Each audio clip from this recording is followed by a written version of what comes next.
All systems go. Clear for liftoff.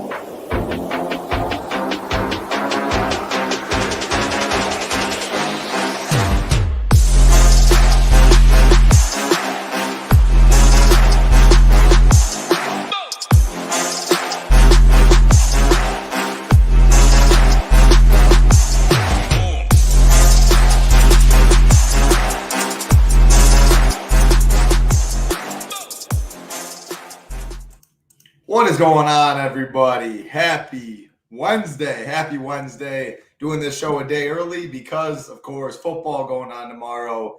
Hey, MMA doesn't take a back seat. We still got MMA, college football, NASCAR when PGA comes back. We'll have PGA over here, but obviously super stoked for NFL season tomorrow. Tambo, Hoop, and myself will be doing a showdown show. Friday, we get football, a little Packers action going on. Very, very excited, Big Marley. But hey, 12 fights. We had 13 fights. Very sad. Ryan Spann, OSP off. It was going to be one of the better 13-fight cards, I think, for fight nights. At least we had 13. Now we're down to 12, which is my magic number. One monster favorite. But other than that, I think a pretty good fight night card, 4 p.m. Eastern. What's going on, Big Marley? How are we doing today on this fine Wednesday afternoon? Yeah, not bad. I've been in like full football mode. So I looked over all the fights on Sunday, wrote down all my predictions, and then it was back to football. So I feel like I needed to come back to me during this show. So we'll see how it goes. But, man, I cannot wait for this Sunday. Oh, baby. Free Money Sunday. Can't wait. Jordan, my man, what's going on? I appreciate that. Paraby in here as well. A lot of people watch on playback. All we ask from you guys, whether live or playback, we appreciate it a lot. Like button, subscribe button goes a long way. Again, plenty of shows will be coming to this channel. We will still keep our MMA show. It will be on Thursdays at 9 Eastern starting next week again. Obviously wanted to watch the first game, all of it. We're going to have to miss some on Thursdays. That's okay, though. You can have football on one screen, us on another. Otherwise, watch it on Saturday, whatever it may be. But Thursdays, 9 Eastern, usually a day early today. If anything does change, obviously all of our content is up on Friday. Projections, ownership, slate plan, core reports, stone, everything you need.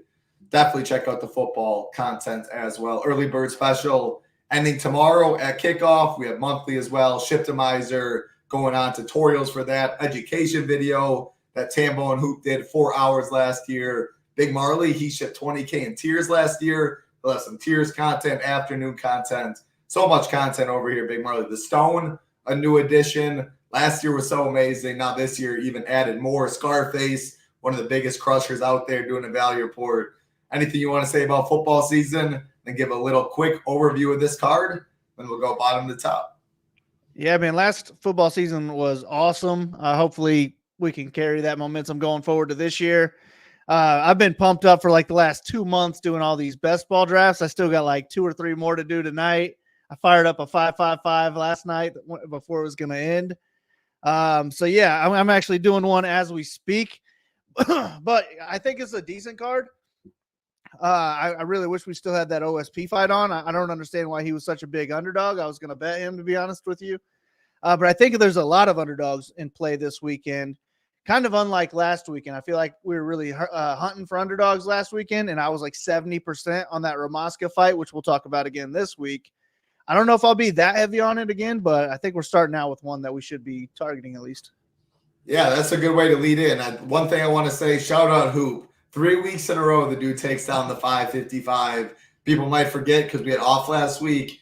I didn't forget Hoop. Crazy going for the 4P this week. But, yeah, let's start it off right away. You talked about the Raasa fight. Raasa taking on Nathan Fletcher. This was a tough fight that was supposed to happen 2 weeks ago. Many of you guys probably know. A minute right when the show starts, the broadcast says, oh, this fight's canceled. Like they just found out. Absolutely tilting. Fletcher was out due to medical reasons. I think word on the street is I heard staff. I don't know if you've heard any clarification on that, but so this line, Fletcher Raasa, opened minus. Fletcher was around like minus 135 last time. Raasa kept getting money, though. It was going to close even money, which almost shows that some people knew. Opened minus 115 Fletcher, minus 105 Raasa this time around. Fletcher has taken money now up to minus 140. minus 285 for this fight to finish. Fletcher plus 110 inside the distance. Raasa plus 195. I'm with you. Like, I had 75%, I think, last time out. I'm going to have a lot of this fight again. It's right in the mid-tier. Clash of Styles, Fletcher the grappler, Raasa the striker, heavily favored to finish. The tough fights delivered last week or 2 weeks ago. So I'm going to have a lot of this one again. Maybe not 75%, but if I did, I'd be fine with that. I would totally be okay being overweight on both guys, hoping for an optimal score to start it off. So I guess, do you lean the grappler and Fletcher? Do you lean Raasa, or do you not really care? Because I don't really care, to be honest, right now. Yeah, I'm still going to stick with Raasa as my preferred play. I want to say I was like maybe 50% Raasa, 20% Fletcher last time. Maybe it was 45-25, something like that. But I was definitely heavy on Raasa. He just fit really well into builds. I haven't done a whole lot of building this week. I think I've only done one lineup, and I'm pretty sure I did throw this fight in there. But yeah, I just think I was much more impressed with Raasa. He goes out there trying to kill guys. Fletcher's going to need to get it to the ground. And if he did have staff, I mean, just taking the antibiotics for that should take away from his cardio, especially cutting weight twice. So I think that helps Raasa even more. And then Fletcher's takedown defense was horrible on the tough show. It wouldn't shock me if Raasa went out there, landed a couple takedowns himself. I don't think he would do a whole lot on the ground. I think he should try to keep it standing. Let me pick a pick real quick. Boom. All right. But I just like that this fight should end early. We got minus 285, that fight inside the distance. If Fletcher does win, you would expect it to come on the ground. Could be a finish in any round, but if he's going to struggle on cardio, you would think he wants to get it over with early. So I think if Fletcher does win, he's going to put up a good score. And then I loved the pace from Raasa in his tough fight. I don't know if we're going to get that same kind of pace in this fight, but I liked what I saw, and I think he could knock out Fletcher. So I'm going to pick him by knockout. He's the first underdog on my card this weekend. So I'd imagine I'll be high again, maybe 40%. Yeah, I'm with you. I jammed it last time. I'm going to jam it again. 8,300, 7,900. Don't have a strong lean personally. It's easier going Raasa to get different because you can leave 400 guaranteed. You're not giving up too much. Fletcher, the grappling upside, though, like if someone were to dominate the fight completely, Fletcher does have like 8 takedowns, 6 takedown upside, 10 minutes of control time. Obviously, like in close fights, the grapplers can look a lot more dominant. Fletcher does have the grappling advantage. Raasa, though, a good striker. I just hope one puts a big score up to start off the night. Let's keep it going. Next fight on the card. Pretty big favorite. A couple big favorites on this card in the minus 300 range. Andre Petroski, Dylan Bucka, minus 270 Petroski, plus 230 is Bucka, plus 125 for this fight to finish. Petroski plus 215, Bucka plus 400. What do you see in this one? Yeah, man. Bucka looked like ass in his first fight, man. He was horrible. And now I just think he's going up against a better version of himself, somebody who looks to get the fight to the ground, doesn't really do a whole ton when he's there, especially if he's going to gas out. But Petroski worries me in other fights because of his cardio. And in this fight, I'm not worried about that because Bucka had no cardio himself. So if the wrestling doesn't work out for Bucka, I just don't know what he's going to do. And I think Petroski's the better wrestler. I think Petroski's the better grappler. I think Petroski's the better striker. So I'm probably going to go out there and fade Bucka. I just think this is a horrible matchup for him. And Petroski's somebody that I would like to be high on. But after his last fight, I mean, he got the fight to the ground the entire fight, but he didn't really do anything with it.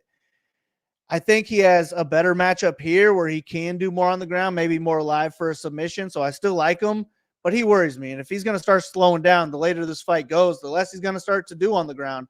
And if the wrestling cancels out and we get a striking match, then that's going to be horrible unless we end up getting a knockout from either guy, which I wouldn't expect. I mean, that's just not good at all, though. But primarily grapplers, so I'm expecting it to go to the ground. I like Petroski. Really want as much as I can afford, but I'm going to try and squeeze in some Bulgarian, who we'll be talking about later, too, and he's going to make it tough to afford other favorites. Yeah, that's the thing. Like, I'm indifferent with Petroski. We don't have ownership up yet. Obviously, it'll be up on Friday. It has to be capped to some extent because there's good fight. Like Sean Brady in the main event's 87. Steve Garcia's 86. A couple other 9K. Like Cody Durden just got added. He should be in the 9K range, under 2.5, minus 185. There is good guys up top, and Bulgarian, the highlight of the card, 9,900. So there is a 600 gap. If you want to try and get different instantly, you can go Petroski over Bulgarian, leave that. I might have a couple lineups like that in like the big stuff, but I don't want too many lineups like that because I'm with you. Like minus 105 is Petroski by decision. He just scored 77 last fight, 3 takedowns, 13.5 minutes of control time. Bucka, like, he is a wrestler, so does that negate Petroski and just like, I can beat this guy in the feet? If so, he needs an early knockout because he's low volume. Petroski in round 1, plus 500. Like, I'm really, really indifferent about Petroski. And Bucka, it's pretty much just a low-owned play. Plus 230 isn't crazy in MMA, and he's really cheap. So any win really at his price at 6,900, I guess I'd be fine with. Probably will keep him in my pool, cap him at like 15%. Maybe I don't hate the fade, though. I didn't like OSP earlier, so I might try and find one other fade. Really an indifferent fight, though. Petroski probably my lean because he's better everywhere. Let's keep it rolling. Next fight in the women's division, women's strawweight. Jacqueline Amarine taking on Vanessa Demopoulos. Another big favorite, minus 300 Amarine, plus 250 is Demopoulos, plus 155 for this fight to finish. Amarine plus 200, Demopoulos plus 625. Another fight that like I really like. I don't love Amarine in the upper tier at all. I like Petroski more. I like Garcia more. I like Sean Brady more. I think I like Natalia Silva more, and I don't even love her. I like Rongzhu more. Jacqueline, good grappler, BJJ black belt, but Vanessa does her best work on the mat too. I think it mainly plays out on the feet. It plays closer than the line dictates. I'll have some Vanessa for a cheap punt, and that allows you to get like the Bulgarians of the world easier. But I really don't think I'm going to have Amarine in 20 or less unless you talk me out of some stuff. Plus 500 round 1 isn't really good. Yeah, I'm a little concerned for Amarine the longer this fight goes too, especially to be optimal. What do you see? I think I like her a little bit more than you, but that's assuming that she does go out there and grapple. I think she is the better grappler. I think she's a better wrestler. But the worry with Demopoulos is like getting a submission off her back, just an arm bar from guard or something like that. But Demopoulos doesn't really have the wrestling to dictate where this fight takes place. I do think that Amarine does. It's just, is she going to be worried about that arm bar from guard type thing? And I don't know that she's the better striker of the two. I feel like it could be pretty close on the feet. So I'm hoping she goes out there, looks for takedowns. I think she's live for submission. So I'll be playing her. I like her more than Silva, for sure, more than Silva. But I like Petroski more. I like Bulgarian more. Rongzhu, I'm not sure what to think about that Rongzhu fight. I'm gonna need your opinion on that one. I might like him more than Santos. So I'm not sure. I'll have to start building lineups. I know she's not in my shell right now, but I did see her as someone that would be making her way into my 20 or less lineups. I think she's somebody I could click on with my hand builds. She does have 120 and a 91-point win with her 2 UFC wins, but those are completely different matchups. Ruiz was horrible. She could get takedowns when she wanted and do what she wanted on the ground, and then she got an early submission against McKenna. I don't know. I don't know how this one's going to play out, but I do think she has a high ceiling in her game plan. So I'll be playing more of her than I will Demopoulos, actually. Demopoulos, somebody I'm fine throwing into lineups, but I think there's other underdogs with higher ceilings and more likely ceilings as well. So my preferred play is Amarine. I would guess like 15, 20%, something like that. Maybe when we get to like the Silva fight, they were the one I was going back and forth on. Maybe you talked me out of it. I'll keep her in the pool and I'll full fade a Silva or something else when we get there. But one last note on this fight before we move on to the next. Interesting line movement. So opened Amarine minus 400, Vanessa plus 300. Vanessa took money, got all the way to minus 261, plus 221, and then actually got down all the way to plus 215 for Vanessa. Then buyback on the Amarine side, now sitting around the plus 250 range. So going to definitely keep an eye on line movement throughout the week. Like if it somehow went to like minus 250, plus 210, I don't think ownership would really adjust enough. And then I would like to Vanessa even more. Same thing can be said about Amarine. If she swells like minus 360, the inside the distance prop goes down a little bit. I don't think ownership will adjust later in the week enough. Again, everyone's worried about NFL. There's college football. And just in general, late line movement isn't really noticed too much. So this is one of those fights I think relatively will be low owned on both sides. I'll follow the line movement more so. And again, if right now my plan was to fade Amarine, that could change. All of that will be on the site on Friday, the final stuff.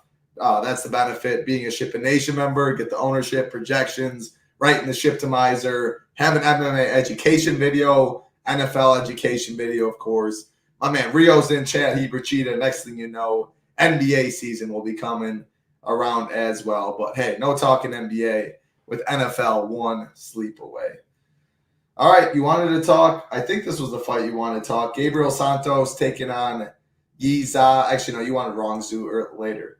Gabriel Santos, Yaza, 8,800 is Santos, 7,400 is Yaza. Another big favorite, similar to Petroski, similar to Jacqueline Amarine. Minus 260 Santos, Yaza plus 220, fights plus 105 to finish.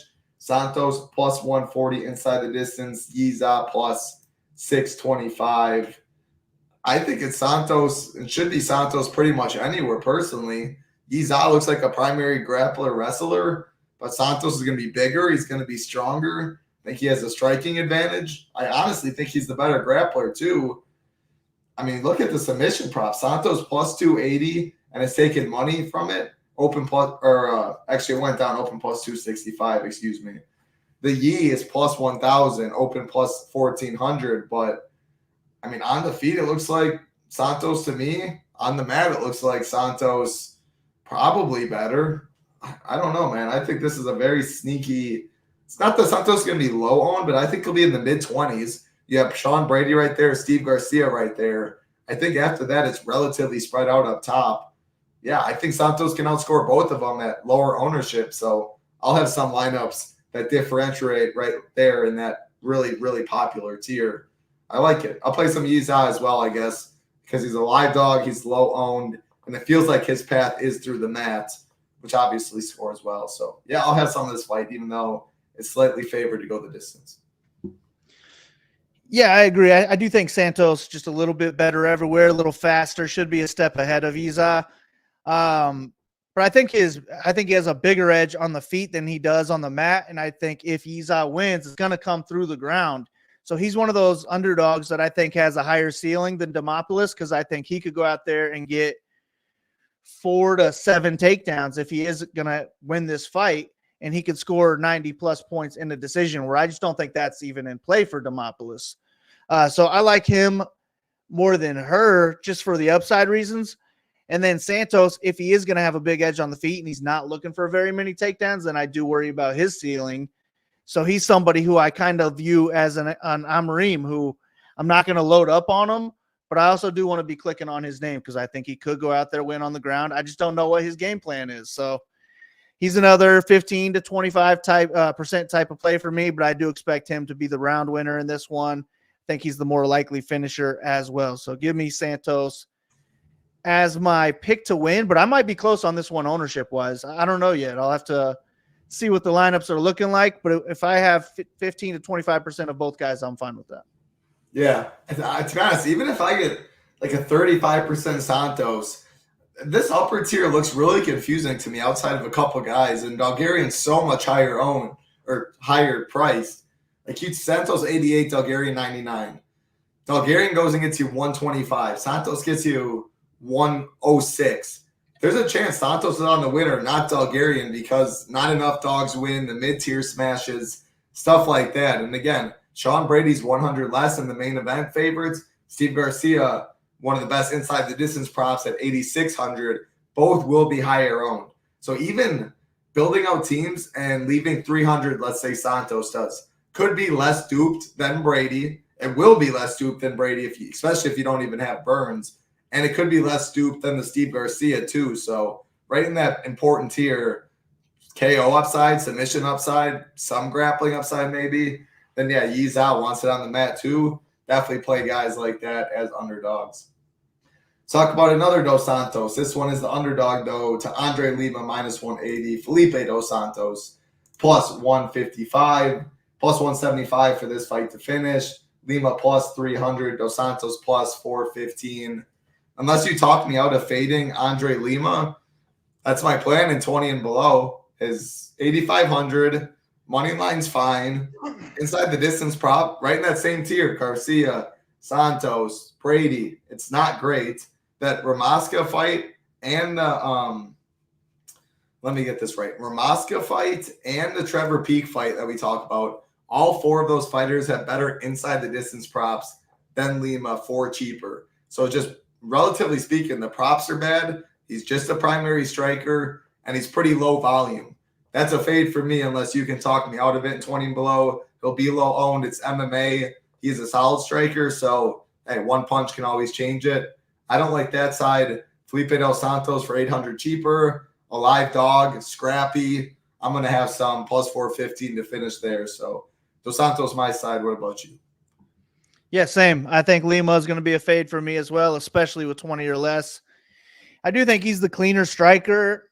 Maybe he even has more takedown upside, but I think Dos Santos could be the higher volume striker and just the better grappler overall as well. So this is closer to a pick 'em in my eyes. I like Dos Santos' chances to win. I do worry about his ceiling, especially in a decision win. I think it could be close, maybe even scores like 60, and that's not going to help us a whole lot. But he's an underdog who I'm picking to win, and that's who I like to load up on. So I'll have a good amount of them, probably 30+%. And then, yeah, I'm going to X out Lima. He's one of my favorite fades on the card, top 2 or 3 fades. Nice. See that one the same. I think we'll see the next one the same as well. Isaac Dalgarian, Brendan Marat, minus 3,000 Dalgarian, plus 1,300 is Marat. Marat, I don't even know which one it is because there really wasn't much tape I needed to watch. Minus 3,000, you never see that. Minus 2,000 for this fight to finish. Don't even see inside the distance props. I see minus 190 Dalgarian by KO, TKO, plus 155 by sub. At the end of the day, though, he's going to be heavily favored to finish in round 1. He's a monster that can take people down, chain takedowns, ground and pound for days. The first minute bonus is very much in play. It's just he's 9,900. The next highest right now is Petroski, 9,300. Cody Durden might slide in at 9,400, maybe. If he doesn't slide in at 94, let me take a look at this quick. I feel like he has to slide in at 9,400, or they just go 9,200 in place of Ryan Spann, who's out. But they usually don't like having two people the same price. So regardless, he's going to be at least 500, maybe 600 higher price than the next guy. There is live dogs on this card. It stinks that we lost one fight because 13 fights gives another chance for an underdog to get there, which Dalgarian needs dogs to come through to pay off. I guess, yeah, just talk it through. It's really game theory wise. Like, he gets 115. Like, how much do you want? You think he gets 130? Is it a lock? Like, stuff like that. He'll be in my pool. For me, I'll take the easy way out. If I 15% and love everything, I'm fine. If I 60% and love everything, fine. That's where I'm at. Yeah, I agree. I think, I hate the L word, but I think he's a lock for 100+ points. It's knockout or bust for this Marat guy. And I don't even understand this matchup. How did this even get sanctioned? I don't know that the knockout's even in play for him, to be honest with you. But Dalgarian's just going to mop the floor with this guy for as long as the fight lasts. We have minus 2,000 that the fight ends inside the distance. So I'm expecting Dalgarian to be like minus 900 inside the distance or some shit like that. Minus 400 in round 1. See, I think he does what he wants with them. Scores between 100 and 120 most likely. I'm picking enough dogs on this card to where I can squeeze him into lineup. So I would imagine I have more than 15, but I'm kind of the similar where if I have 25 to 75% Dalgarian, then I'm fine with it. But I also think that there's lineups you could do with like Petroski, Amarine, Santos, those people who we've already talked about. Then you can't get to Dalgarian in those. I like those items as well. So I agree. Anywhere in between that range is fine with me. But right now I do have Dalgarian in my shell lineup right now. So I know I have at least one lineup I can make with that $9,900 price tag. That's the highest we've ever seen, right? I've never seen that before. It's never been higher than that. I thought Bo Nickel at 97, I believe, was the highest before, maybe a 98. Maybe 98. I haven't seen it get up to 99. Yeah, that's why. I mean, it's going to be tough to pay that off. But if there's enough dogs that come through, I think he has probably the highest ceiling on the card and the most likely ceiling as well. So I'm willing to pay it. Yeah, the problem for me too, like why I'd be fine with 15% is like if I can't any lineup that's 0 outstall Garian, like that could be popular too though. Like people it's hard to leave money. If you can leave like 500 with Talgarian, sure, but then you're probably playing a 3-3 lineup at best. And I mean 3 favorites, 3 dogs. Could even be 4-2 you're looking at, which doesn't sound nearly appealing. It'd probably be leave 300, jam the mid-tier, 2 dogs down low maybe. Again, yeah, I haven't built enough either in that span. OSP fight being off makes me like it a little less. But if he goes out there and puts up 135 or whatever, you very well, like there might be a loser in there because he scores that much more than someone else. So, yeah, it's all game theory-wise, which makes that one fun. Let's keep it rolling. Next fight on the card. You were curious about this one. Rongzhu taking on Chris Padilla. Rongzhu, wow, minus 265. Chris Padilla plus 225. Minus 180 for this fight to finish. What in the world? Minus 110 for Rongzhu, plus 400 for Padilla. This is one of those that there was just massive buy on Rongzhu.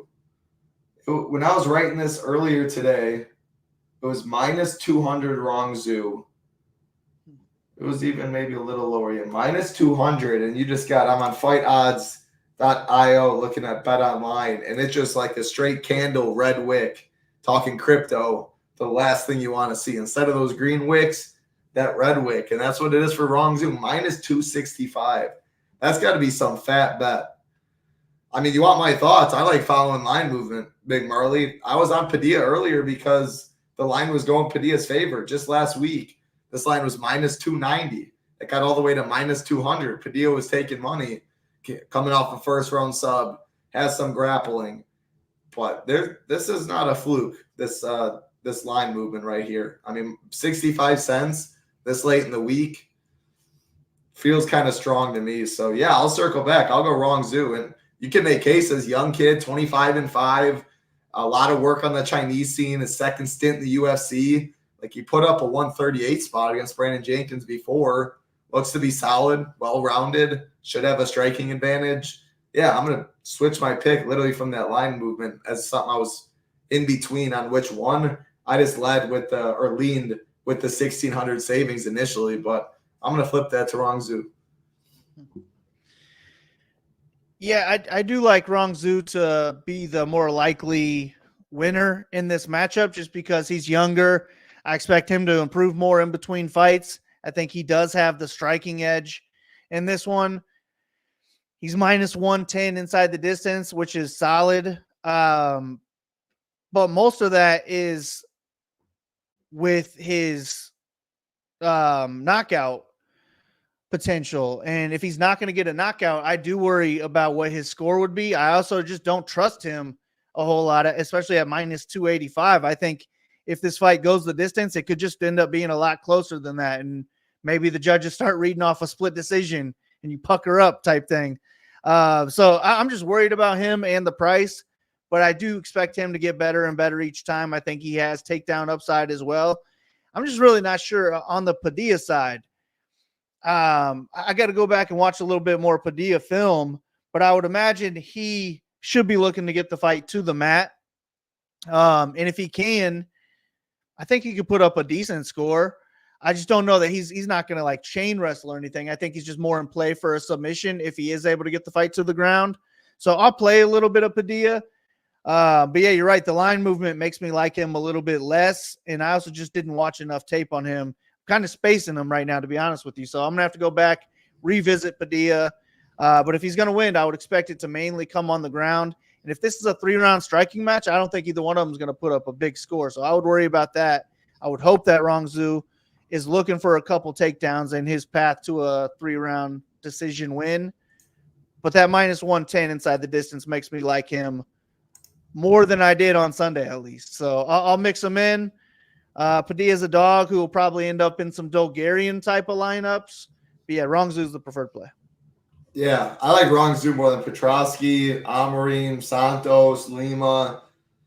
He's, I think, one of my favorite guys up there. I love the line movement. I think he has outs on the feet as a knockout on the ground as well, because I do think Padilla wants to take it there. If Rongzhu's just a better grappler, you could be looking at reversals, just being a more dominant wrestler, hanging out on top, doing damage, minus 110 to finish. I think there's plenty of outs right there. So I like that. Let's get to another pretty fun fight. Anytime you see the name Trevor Peek, I'm always interested taking on Yanel Ashmus. Minus 130 Peek, plus 110 is Ashmus, plus 100 for this fight to finish. Peek plus 265, Ashmus plus 245. I'll throw it right back to you. How do you see this one going down? Yeah, I'm really always looking to fade Trevor Peek, but this isn't really the matchup to do it. I just wasn't impressed enough with Ashmus. I think that he's got power. He could knock out Peek, but Peek has power too. He's just as live for the knockout, and I think that Peek is the higher volume striker. I think Peek's probably the better wrestler. So if this fight goes the distance, I like Peek to be the better minute winner, which is going to be rare for me to say in his career, but Peek is my preferred play in this one. I think both sides are solid right there in the mid-range for DraftKings, but my preferred overweight play is Peek, where Ashmus is just somebody I'm fine mixing in. Maybe my favorite Peek lineup or two. I'll take him out, throw Ashmus in too, duplicate the other 5 in the lineup. But I think it's a pretty decent fight to target just because of the Peek side. Like he's a crazy fighter. He's going to be aggressive. That aggressiveness should also help the Ashmus side if he is able to get the victory. So I think both guys have 100-point ceilings, and if either one of them is able to get 100 points, then they're going to be on that optimal lineup. So I'll mix them both in, but Peek is probably an overweight play for me. Were you a little surprised to see Ashmus have a better inside the distance prop than Peek? I didn't even see that, to be honest with you. I'm so football moded, but close. It's close. Plus 245, plus 265. But that surprised me a little bit. Just with you saying that, I was a little bit surprised. Yeah. And then any takedown upside you think on either side? Peek averages over 1. More takedown upside on the Peek side. I think he could go out there and get like 2 to 5 takedowns, possibly land 100, maybe more strikes. So I think even in the decision, Peek has 10x plus potential, like maybe 80 to 95, something like that in a solid decision, where I just don't see Ashmus having a big decision ceiling. I think it's kind of more knockout or bust for him on DraftKings. Yeah, I agree. And he definitely could walk into the knockout. I mean, Peek's hittable. Yeah. Yeah, I'm indifferent. Like, I like the Raasa Fletcher fight a lot more in that range. I know I like the Brady fight more, but at the end of the day, like the Bulgarian lineup, you can land on this fight a lot. One thing I will say before we get to the next one is I will be keeping a close eye on ownership because it's 82, 8K, but Trevor Peek definitely has the name value a lot more than Ashmus. Has the better stats of some takedown upside, some significant strike upside. I'm not sure if the inside the distance prop will keep it pretty close, but just say you think it was going to be 34% Peek, 18% Ashmus. Ashmus is a play all day for me, and it's not even close. So that's the stuff I'm talking. You're talking 24 Peek, 20 Ashmus. Give me the Peek side. I'm in agreement with Big Marley. I do think he has more upside in a win more times than Ashmus, but there's always a point where ownership gets wide enough where I then flip my side regardless of what I think. Yeah, appreciate everyone hanging out. Wardo, appreciate you. Gregory, appreciate you guys as well. Again, like button. Subscribe button helps us out a ton. Many of you guys probably watching on Saturday, probably not even Friday night because of football. We're recording this Wednesday. It will be 9 Eastern on Thursdays moving forward, unless we tell you different in Discord. But I assume many of you watching probably Saturday morning. Hey, you already watched 2 NFL games, college football kicking off, MMA Saturday, free money Sunday the next day. Going to be a hell of a weekend, Big Marley. Then Monday Night Football too. It's a lot of cheese to be made, that's for sure. Life-changing money. Some people are going to win. Hopefully, it is you and us at SHIPIT Nation can help you out. Our tools, projections, ownership, Discord, pay less for content, more in your contest. That's what we offer at SHIPIT Nation. Most definitely check out the video Tambo and Hoop did earlier, talking all of our NFL schedule and what we have to offer. No better deal out there. Couple fights left, Big Marley. This one should be interesting. Late notice replacement, Cody Durden taking on Matt Schnell. Minus 350 is Durden. Open minus 300, plus 250. Durden is taking some money, sitting minus 350, plus 285 on the other side.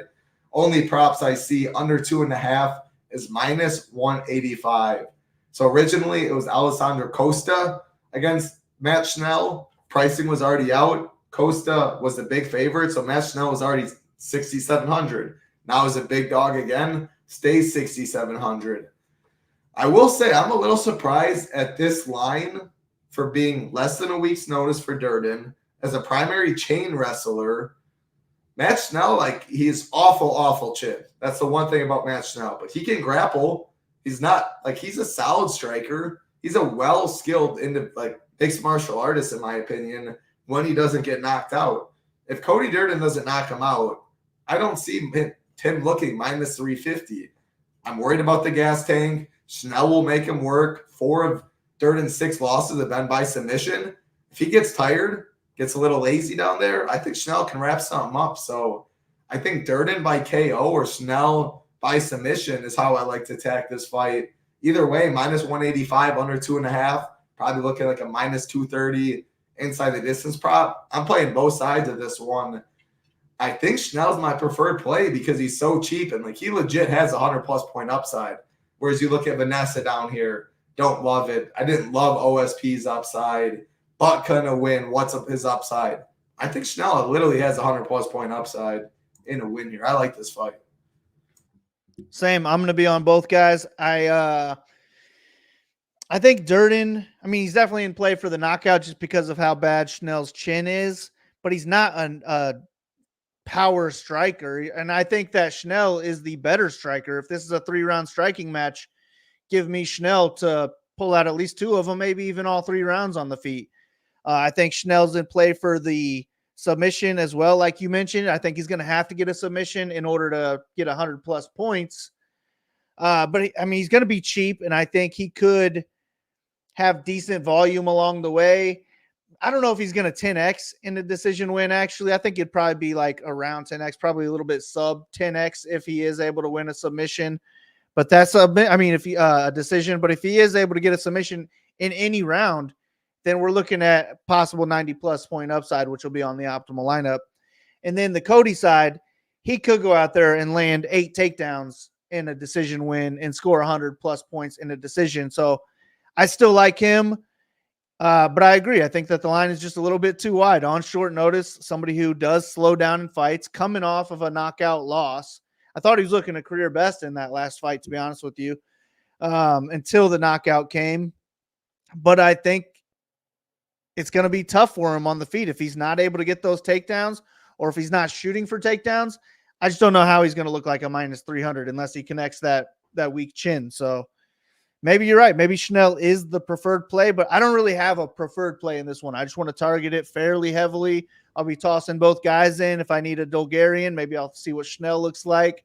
If I'm not putting Bulgarian in the lineup, then Cody's in play. So I'll probably have more than 50% of this fight in my lineups, and I'm fine with either one of them being higher exposed if I'm making lineups on the Shiptimizer. Yep. Last thing I'll add on this one, line movement. I'm always tracking it. I'm going to look at this one even more because the line is so new. Did drop today on Wednesday when we're recording. So, again, it might move 50 cents in the past hour. If somehow Durden goes off, excuse me, you can tell my voice, still recovering.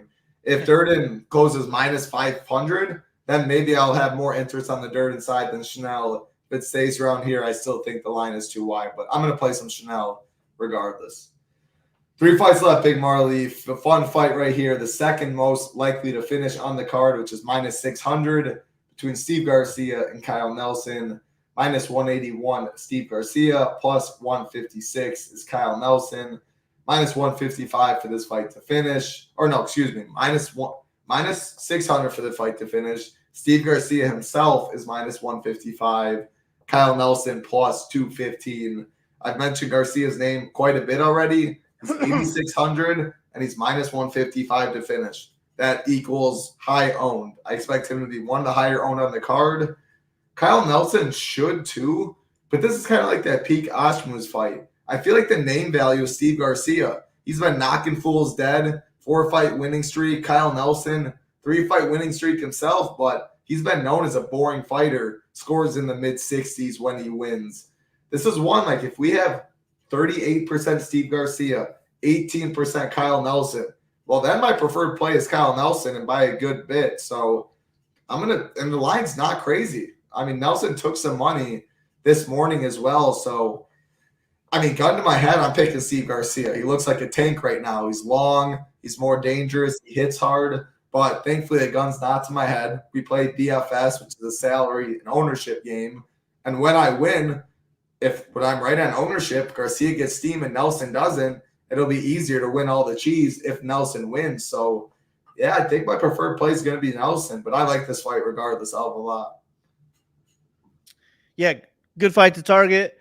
My preferred play is going to be Garcia, though. I just think he's a little bit better everywhere, going to be higher volume, more likely to get the knockout. Probably a better wrestler and more likely wrestler. You think he wrestles? Probably not. I think he probably just goes out there and hunts for the KO, especially how his fights have been going, which is good either way. I mean, if he's hunting for the KO, he's live to get it, and he's also live to get cracked himself. In Steve Garcia fights, they average like 1.5 knockdowns per fight. And then on the Nelson side, looking at the stats right now, he's been in 4 of his fights have ended by knockout, but somehow only 1 knockdown on 4 or against in his entire career. So the math ain't mathing on that really right now. I'd have to go back and watch those knockouts. But I think both guys are live to finish this fight early with a knockout, 100+ points, which will be on the optimal lineup. Nelson is just one of those dogs I'm fine playing. If I'm searching for other ones to play, I have enough underdogs that I'm just picking out right, I think. We might get to another 1 or 2 here shortly. But he's an underdog with a high ceiling, and that's what I like to target. So I will be putting him into lineups. But Garcia is one of my favorite plays on the entire card. I'm hoping to get 40+% on the Garcia side. I would worry, though, if he doesn't get a knockout, what he would score in a decision. And it could also be a really close fight, too, where it's a split decision that could go either way. I doubt either guy would score very heavily in a split decision type of fight. But I'm just targeting ceilings, and both guys have a high one. So give me Garcia as the preferred play. But if I need to save some money, I'll drop down to Nelson, see what else I can do with my lineup from there. It is worth noting the decision prop. The same, both plus 650 on Bet Online. The other 4 books that have it open, or 3 books, all Nelson has a better decision prop, is more likely to win a decision than Garcia, which I kind of think that's the case. It's really close, but I mean, you'd want it to be that case. If you're overweight on both guys, a lot easier to get to the optimal at 7,600 than 8,600 in decision, but did find that interesting. 2 fights, Big Marley, and I think you're going to have some hot takes in these. Natalia Silva taking on Jessica Andrade, minus 300 for Silva, plus 250 for Andrade, plus 120 on the way back, or plus 120 for this fight to finish, plus 190 is Silva, plus 450 inside the distance is Andrade. So my thought was Andrade is my preferred play, over 6 significant strikes per minute landed, over 2 takedowns per 15, definitely has the experience. Crazy she's still only 32 years old. It feels like she should be way older. Made her UFC debut in 2013. The reason I had Silva over Amarine, and I think you're going to have me change my mind, is Andrade just fights at such a high pace and throws a lot of volume. I thought she would force Natalia Silva to do something. Andrade has been finished in 9 of her 12 losses, and the inside the distance prop is solid. So that was my thought process. I'm slightly leaning Silva over Amarine, but the Amarine getting takedowns part makes sense. So I'm still going to go back and forth, and I do think I'm going to fade one of them. But yeah, I like Andrade. The line feels a little wide. It's like Silva, big step up in competition. Andrade a step down. Silva could be the real deal. Hasn't lost in the UFC 5-0, but yeah, it's a tough test. Andrade is still game. Yeah, I'm picking Andrade to win. Silva's going to be an X out for me. I think that Andrade is going to be the one pushing forward, swinging bombs, just kind of chasing Silva down, where Silva's going to be dancing on the outside, trying to pick her spots, laying here and there and then trying to avoid the big shots from Andrade. So if Silva wins, I feel like it's mostly coming on the feet, but it's going to be low volume based on her dancing around the cage a lot and trying to avoid contact. And then if Andrade wins, I think it could come with a knockout. It could come with high volume. It could come with multiple takedowns. I like her to have the wrestling edge in this one as well. Silva's in play for a submission, which probably gives her any real ceiling, in my opinion. But at $9K, I'm willing to fade that. So give me Andrade at $7,200. I think she's a lock for 10X or more if she does win. But she also has 90 plus, 100 plus upside as well. So Andrade is going to be one of my favorite underdogs on the card to pick. And I think the line should be much closer than it is. I think Silva's solid. Silva will probably fight for a belt in the next few years. But I think it's a little bit too much too soon at this point. Andrade is the real deal too. So give me Andrade to go out there.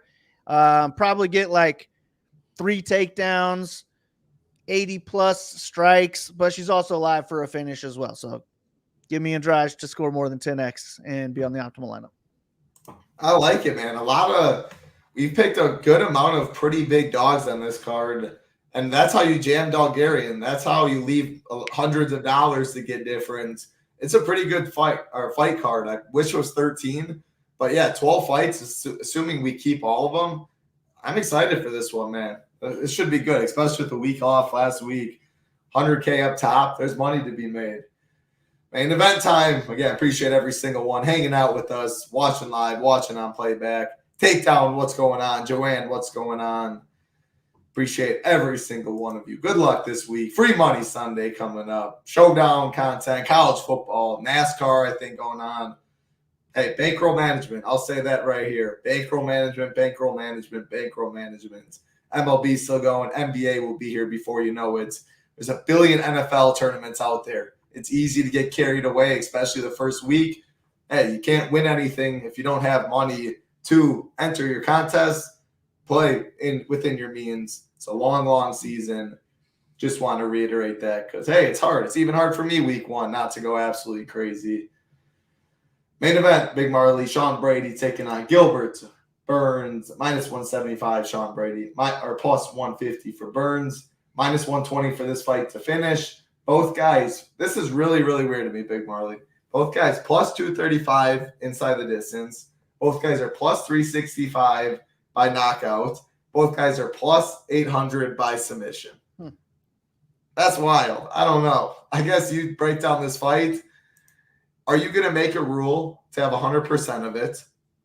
Brady the better wrestler, Burns the better grappler, doesn't negate themselves, and it's a striking match. A lot of interesting points here. We got 87-75. The Garcia site's 86-76. The Gabriel Santos fight earlier, 8,800. So there are some pivots right there as well. Wrong zoo as well. I'm not going to make a rule, but I guess I wouldn't be mad if I had 100% either. Take it away. Yeah, I'm not going to make a rule, but with my hand builds, I'm going to be pretty much starting with this fight in most of them. And if I'm not starting with it, I'm going to be trying to squeeze it in at the end. So I'm going to be like hoping to get 100%. But if I build a lineup and it doesn't have it, I'm not going to like, let me change this lineup, get one of them in there type thing. So I'd imagine I get 85% or so of this fight. And it's another one where I'm fine with either side of the fight. I think it should be a little bit closer aligned. I think Burns could win this fight by any method. He could win a decision. He could knock out Brady. He could submit Brady. But I really don't see Brady getting a submission over Burns unless like Burns gasses out and Brady gets it late. I think Brady's more in play for a knockout or a decision win. I think Burns probably throws harder on the feet, but I like Brady's boxing a little bit more. I think Brady will probably be the one throwing a little bit more volume as well. Both guys are solid wrestlers, though. So if we're going to mix in takedowns in this one, I could see either one of them getting 4+ takedowns in this fight. But they're priced right around that mid-range. We got 5 rounds to work with. I think we're probably going to get a solid score from whoever the winner is. I just don't have a good feeling on who that's going to be. I do favor Brady to win more times than not, but I figured he'd be closer to like -130 to -150 range. So I guess he's my preferred play, but it's another one where if I need to save the money, let me just drop him out of my lineup. Then we'll throw in Burns, see what we can do from there. And maybe that's what I end up doing more often. Maybe I end up with more Burns and that gets me to more Dolgarian or something like that. Because I do want as much Dolgarian as I can afford on this card. And I like enough underdogs where I feel like I can make enough lineups and get hopefully different. I don't know. We'll see about getting different part. But I'm going to be mixing in all these underdogs that I like on the card. Going to be starting with Dolgarian in a lot of these lineups. And then if I can't put Dolgarian in, then that changes my whole lineup. It makes me like Brady more. It makes me like the Trevor Peaks and Steve Garcias. All those other like 9K type of favorites as well too. So I think there's a lot of ways to go on this card. I'm going to be heavy on this fight, but give me Brady to win 3 rounds. I think he picks it up more late and Burns starts to slow down as the fight goes along. But man, if we get a finish in this one, who you think's getting their hand raised? I'm picking Brady to win, so I'm going to say Brady, and probably later if Burns does slow down. So I would go that route. But I mean, early probably Burns. Like I think he's definitely the more dangerous striker. I think Brady may be more technical, but I mean, Gilbert, he loads up on his shots. And the Chimaev fight keeps coming up to me because I've gone back and forth. I don't have a strong stance either, really, but Chimaev had 2 takedowns, 2 for 3. They weren't easy. I mean, he got him down. Gilbert went right back up. And then it was pretty like Chimaev was like, okay, I'm not even going to waste the threat of Gilbert's submission game was like, I'm just going to strike. Like Gilbert forced Chimaev to strike, which we haven't seen anyone do that against Chimaev. And if that's the case, I mean, this line should be a coin flip, I'm thinking. So Brady's my preferred play because I think he can wrestle. He's wrestled his whole life. He knows the threat of it. I think he's still going to go for it. But if I had 60% Burns and 35 Brady, I'd also be fine with that. A couple more things, and then we'll close it out. I'll let you if you have any final thoughts, then you can send us on our way. But you were saying, like, if I have Dolgarian, I'm more likely to play Burns or like Kyle Nelson, all that. That's how most people are approaching it too. Like if you start your lineup hand build Dolgarian Brady, that combination will be a lot lower owned than Dolgarian Burns because of that salary and forcing it in. So little stuff like that. The Steve Garcia Dolgarian, maybe that won't be quite as different. If you go Dolgarian like Cody Durden, like it'll be 4 times higher owned. Just say Matt Schnell's 10% to make it easy. 8 of that percent is with Dolgarian more than likely, or Sean Brady more than likely. A lot less combinations is Matt Schnell Burns, Matt Schnell or Cody Durden, Dolgarian. Like it's way harder to fit. So again, in those lineups, I'm a lot more likely to leave $0 because I'm already getting different in some way. Whereas the other one, maybe leave a couple hundred. So again, 12 fights, you still have to think about it. Not as much as like 11 or 10 fights. But yeah, you fade the main event. You can play Garcia. You can play Dolgarian. You can leave $0. Stuff like that. Again, ownership is really big. We'll have it up on the site Friday. Slate plan, fight rankings, everything that you guys know already. Everything will be in Shiptimizer. But first, NFL Thursday, NFL Friday. Then we're talking college football and MMA. It's going to be a hell of a weekend, Big Marley. I'll let you have final thoughts for the people, and you can send us on our way. Yeah, hopefully we don't start out the card with another canceled fight. I am worried with 2 people already pulling out on this card. But I'm just going to go right back to that fight from last weekend that ruined me. I think it's a good one to start with. Start out the card, then you'll know how the rest of your night's going to go. But there's a lot of ways to build on this card. And if I'm having trouble hand building, then I'm going to go straight to the Shiptimizer. I'm going to X out Silva. I'm going to X out Lima. I'm going to like the ones that we talked about that I'm going to be overweight on, and then I'm just going to let it do it for me. And I'm fine with a range of outcomes on those fights that we want to be heavy on. So I think it's a great DraftKings fight to target a great DraftKings fight night to play as long as we don't get another cancellation. I think it would have been even better with that OSP fight. That would have been another fight that we should have been loading up on too. I thought OSP was a very live dog in that one, but they both had high ceilings. But now with that one off, man, I feel like it's going to load me up on a little bit more Dolgarian. So let's go out there, see how if he looks like a minus 3,000 favorite. I mean, he better go out there and land 5+ takedowns if he's not getting a a quick win bonus in this one. But yeah, good fight card.